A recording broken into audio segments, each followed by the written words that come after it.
one. I prefer to be the last one. Sounds good. Thank you.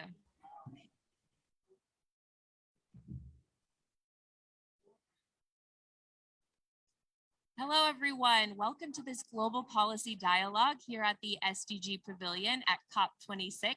This pavilion is, of course, run by the UN Department of Economic and Social Affairs. And this is a really special event. This is a fireside chat with the scientists who are preparing the Global Sustainable Development Report due out in 2023. So it seems like a little bit far off, but this is a report that comes out every 4 years, and it is produced by the independent group of scientists. And we are lucky enough to have 3 of those scientists here today to talk about how the report is being prepared and how it is all tying into climate change, which is why we're at COP26. So joining me in person, this is Niavani Janet Madise, Director of Development Policy and also head of the Malawi office of the African Institute for Development Policy, and also head of the Malawi, oh, that's it, sorry, that's your title. and then joining us virtually are Emi Schultz, Deputy Director of the German Development Institute, and also John Agard, Professor of Tropical Island Ecology and Director of the University of the West Indies, St. Augustine Center for Innovation Entrepreneurship. And Mr. Agard is also the co-chair of this report. So we thank you both for joining us today virtually. So let's get started. Here at the SDG Pavilion, we've been having conversations all week tying together the Paris Agreement with the 2030 Agenda and the Sustainable Development Goals. And so I want to ask you guys, drawing from your areas of expertise, how do you think that this upcoming Global Sustainable Development Report will further promote this joint SDG and climate action? So Niavani, you're here in person, so I think you can go first. Thank you. Thank you so much inviting me to this fireside conversation. So when I was thinking about climate change and the SDGs, that climate change is at the center of it all, and what we do with the climate change thing will subsequently affect any goals and the development issues that we think of. In a way, we have linked climate change. Can't hear? Can't hear? Sorry, we'll pause a little bit. Can you hear me? Oh, okay. I'll start again. Sorry. So as I was saying, when I was thinking about climate change and the SDGs, I really felt that climate change is at the center of everything that will happen subsequently. Any progress we made for humanity will be defined by what we do about climate change. I did think about climate change in relation also to COVID-19 and how it has shaped the way we do business, the way we work, indeed, all aspects of our lives. So for me, looking at climate change, we need to think about it as the major disruptor to all things that we know of at the moment. And each aspect of the SDGs is not going to be unscathed if we don't do anything about climate change. I'll pause there. Thank you very much, Niavasi. And let's go to you, John. From your viewpoint, how do you think that the GSDR will further promote this climate and SDG action? Okay, so with regard to the 17 Sustainable Development Goals, one of them, number 13, is climate action. And they're interlinked because the climate action is going to affect all of the other SDGs. Okay, I remember and repeat very well that when the SDGs were discussed, people said 17 were too much, can't be achieved, and so it be reduced to 5 or 6. But when in the UN that was debated, they agreed that this was the life that we wanted for everyone. So this report is going to see if they could come up with some action items about how this can be achieved in the agenda that the UN has going forward. And we've had a lot of feedback from, the countries representing in the UN. artifacts and questions that they have asked and so forth. And we're going to try and gather up ideas, not only from our 15 independent scientists, but also we're going to have consultations in regions and so forth to get inputs and ideas from others as well. So it should be hopefully very comprehensive. So I will leave it at that. Hope that sends you in the direction we are going in. Yeah, absolutely. And I think that you set a good tone for us. And let's hear from Ime now. Over to you from your area of expertise.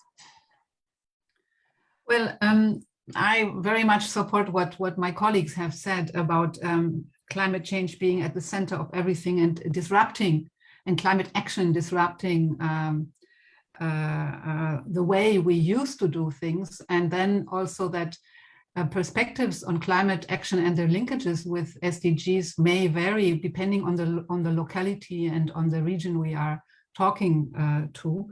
But I think one aspect we would like to highlight is local action. And for example, transformation to sustainability in cities, because in cities, everything comes together from the territory, and the action areas which are represented by the SDGs and which are also contributing to mitigating climate change and to adapting to it. This is a reality you are faced with directly in cities, being a mayor or being in this local council or being a local investor or a citizen. And I think this is something we focus on also, and we hope that we get contributions on local action that combines a climate lens with an SDG lens from the call for inputs we issued a few weeks ago. Thank you for that. And I know we've gotten some inputs already. That's part of this whole Global Sustainable Development Report process. So I'd love to ask you all, if you could tell us a little bit about why it's so important that climate science is part of good policy making, which is one of the goals of this report. I will draw back to my discipline, which is health. Again, to illustrate by the example of COVID. What did COVID tell us about science and policy interface? I think what we learned was that policymakers weren't going to come up with a solution, and scientists alone weren't also going to come up with a solution. But together, they were able to sort of like use the science and make the right decisions quickly. And I think we need to bring the same urgency to climate change. And the fact that the scientists on climate change have been talking about it for decades doesn't, diminish the urgency of the issue. To be able to address climate change, we do need to have that partnership between the scientists and the policymakers, and the relationship. You only needed to switch on television to see standing next to a prime minister or a president was their most trusted scientist. To have that replicated for climate change, I think will actually push us really forward, because it's like, this is the crunch time. This is like a war-like situation. We have no choice but to work together to actually come up with solutions. So if we can do that, I think we'll get to a good place. Great, thanks to you, Abasi. And let's go over to you, John. Do you think that we can, are you hopeful that we can have this ministers with the scientists next to them, in your view? Well, part of the objective of the Global Sustainability Development Report was to increase the science policy interface. As technical people, we look at evidence, the logic that arises out of it. And there's a little bit of a gap between those who are in decision-making positions and develop policies and take action.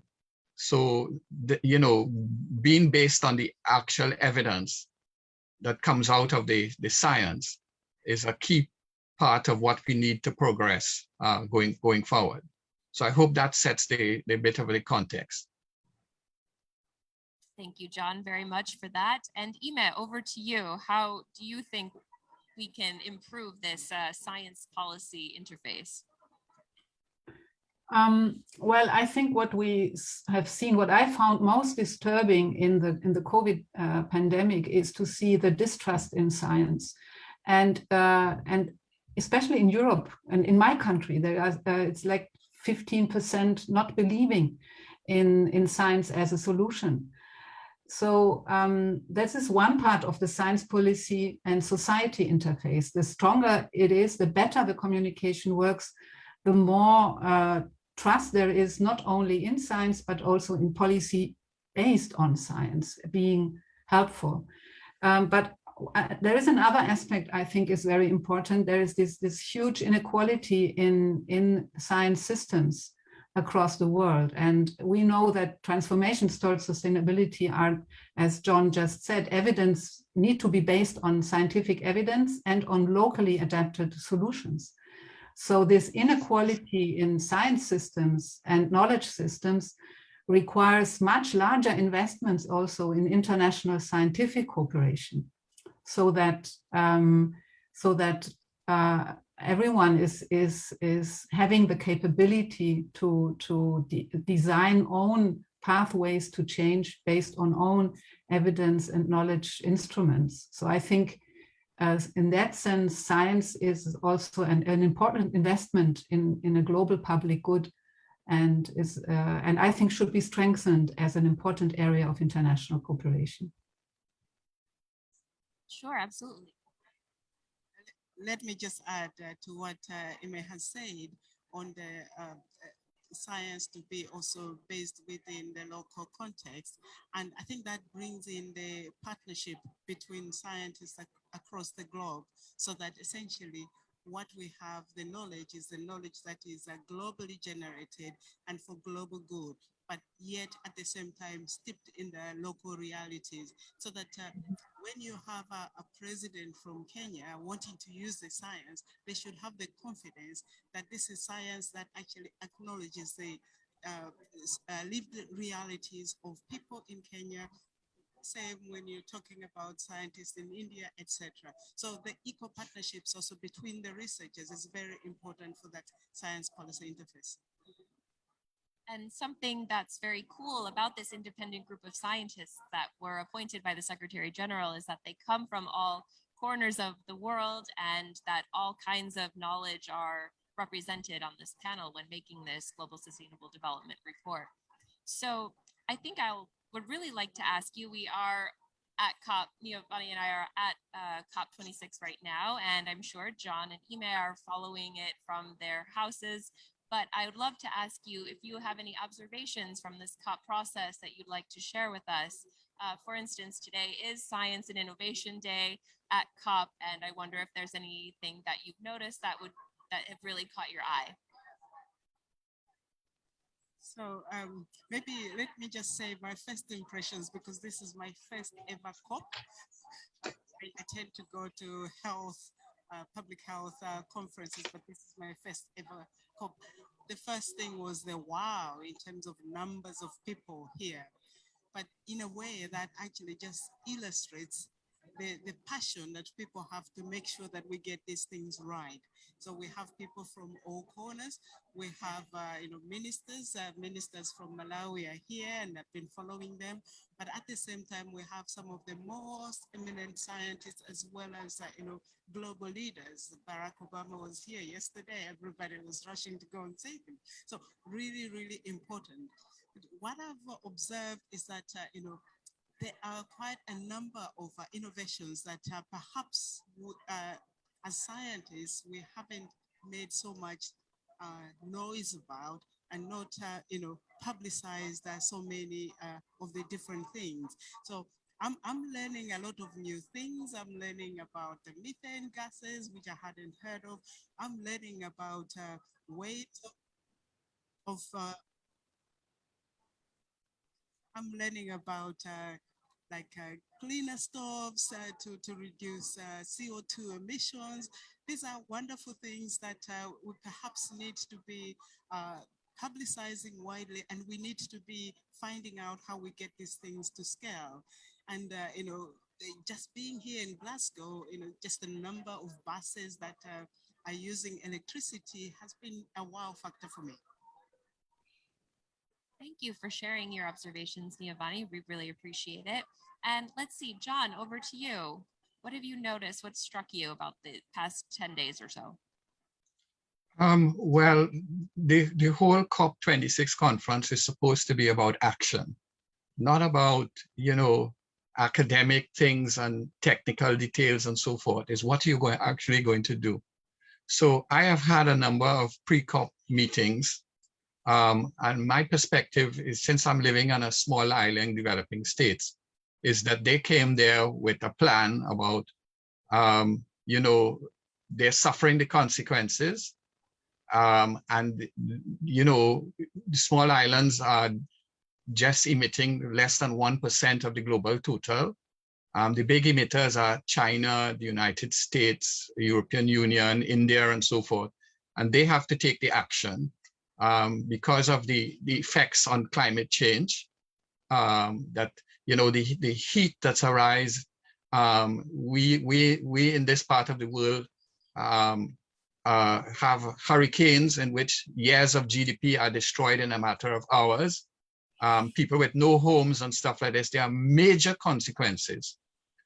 And the argument going forward is that those who cause this by their CO2 emissions should come up with some money which can be converted into action to help people who have to deal with these issues relating from sea level rise, for example, and erosion, of course, and small islands getting smaller, in fact, because parts of the coast are falling away. All of these kinds of issues and that are affecting people, that's the action. But that doesn't seem to be making much progress in COP. I am afraid it's not going as fast as required of people making a commitment. There was a huge amount of money that was promised that was to be managed out of the Green Climate Fund in South Korea. And nowhere close to that amount of money has been provided to help countries who are dealing in the front line with this. Countries in the front line include those in Africa, for example, who have major consequences are occurring. Those in small island developing states and so forth as well. So I'm just saying it's really about action, not about, void commitments going forward. So I leave it at that. Thanks very much. Thank you, John. And Ime, your observations, please.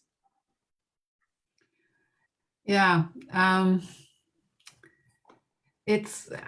have to digest your words, John, and I think you're right. It's so many promises have been made a long time ago. I think you referred to the one in the COP 2009 in Copenhagen with 100 billion. So it's right. We are late in achieving that. But I think I would like to come back also to this. What is the relation? What can we observe on the role of science in climate change? And now I think about the role of science in facilitating action, as you have said, John. And I think what I find interesting is that we are observing that the more climate change advances and becomes a real force changing our livelihoods, and it has changed our livelihood also here in Germany with the big flood we had in summer. It's not only a matter of meteorologists and physicists doing the analysis from the natural sciences, but it's becoming much more an interdisciplinary and also transdisciplinary affair, so that scientists together from all disciplines, from the natural sciences, from economics, from political science, from sociology and history, together try to understand what is happening and what the avenues of action can be, and what hinders society in embracing this change we need. And at the same time, engaging in cooperation, what we call the transdisciplinary cooperation with actors of practice, so that science can directly support coalitions of action of those who want to push change forward at local level or transnational level. So I think that this is also visible at the COP and at many side events which are happening here. Thank you, Ime, for sharing your observations too. So I think to wrap up here, I would really like to ask John perhaps to tell us about the status of the GSDR and where we are in the process of building this report. Over to you. Yes, well, there's an outline for the report and people are writing various sections of it. My own part was in the previous first 2019 GSDR report. There was mention of levers and leverage points, and I have already written something about how we're going to expand that idea and make the levers work. So that was very important because you know, there are direct drivers of what we're talking about, and there are indirect drivers. So the levers are related to the direct drivers of realizing change, such as governance approaches, for example, and interventions that need to be made.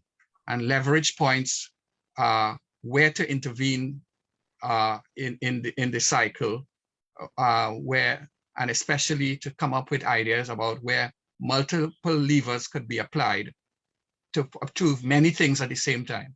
Now, remember, there were 17 Sustainable Development Goals.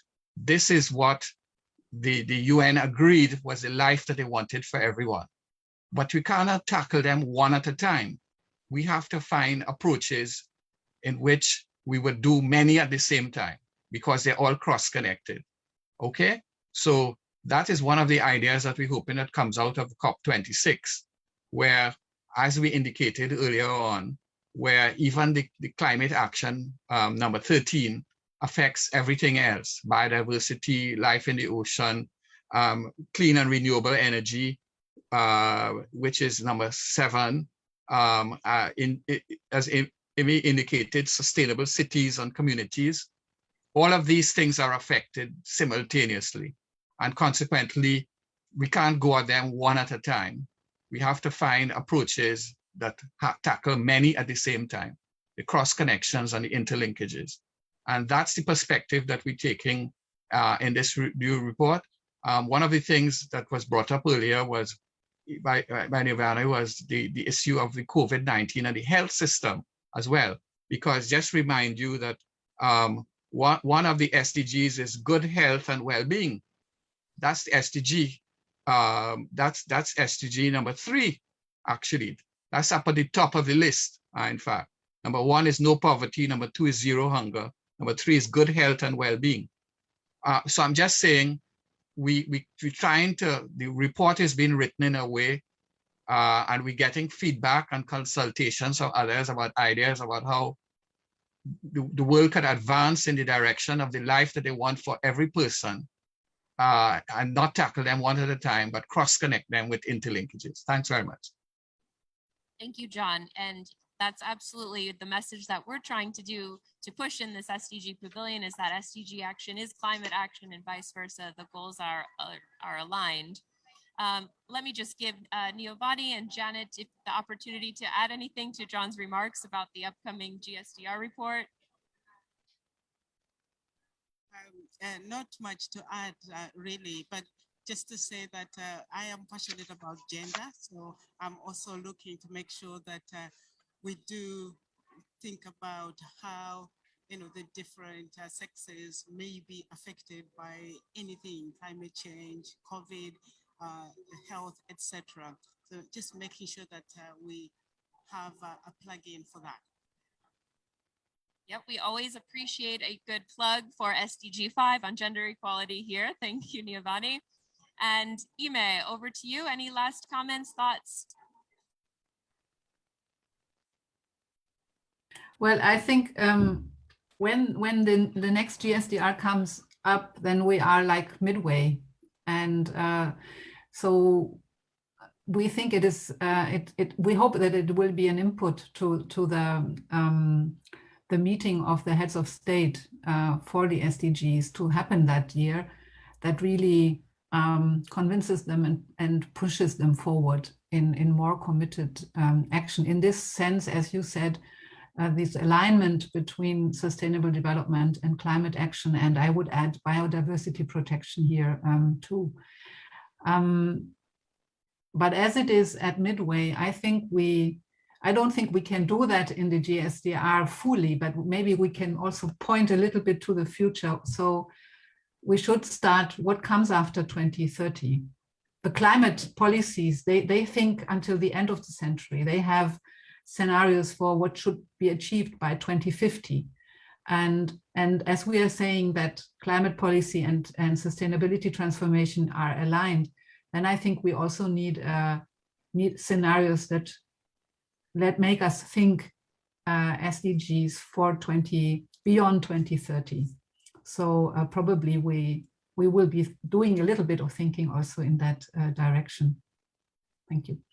Thank you, Ime. Yes, we have a lot of work to do on all 17 SDGs, but with that, we'll have to leave it here. Thank you so much, Giovanni, for joining in person, and John and Ime for joining virtually. You can follow more discussions from the SDG Pavilion and also learn more about this forthcoming Global Sustainable Development Report by going to our website, un.org/DESA, that's DESA. And that'll be it from us in Glasgow. See you next time. Thanks. Thank you. Bye. Take care.